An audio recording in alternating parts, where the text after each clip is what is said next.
இன்னைக்கு டேயே ரொம்ப பிஸியாக தான் ஸ்டார்ட் ஆனுச்சு. ஆடி வெள்ளிக்கிழமைன்றனால வீடு ஃபுல்லாக க்ளீன் பண்ணி விட்டுட்டு, பூஜை பாத்திரம்லாம் வாஷ் பண்ணி எடுத்து வச்சுட்டு, பூஜைக்காக கொஞ்சமா ஸ்வீட் தான் ரெடி பண்ணேன். சிம்பிளான கேசரி தான் ரெடி பண்ணேன். அதுக்காக பாத்திரத்தில கொஞ்சமா நெய் ஊத்தி, முந்திரி பருப்பு, திராட்சையெல்லாம் வறுத்து எடுத்து வச்சுட்டு, அதே நெய்யில 1 கிளாஸ் ரவை சேர்த்து நல்லா வறுத்துட்டு, 1 கிளாஸ் ரவைக்கு 2 கிளாஸ் தண்ணி ஊத்தியிருக்கேன்.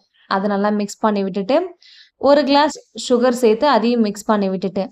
இடையில 2 ஏலக்காய் தட்டி சேர்த்துட்டு, 1 பிஞ்ச் சால்ட் நம்ம வறுத்து வச்சிருக்க முந்திரி பருப்பு, திராட்சையெல்லாம் அது கூட சேர்த்துட்டு நல்லா மிக்ஸ் பண்ணி விட்டுட்டே இருக்கணும்.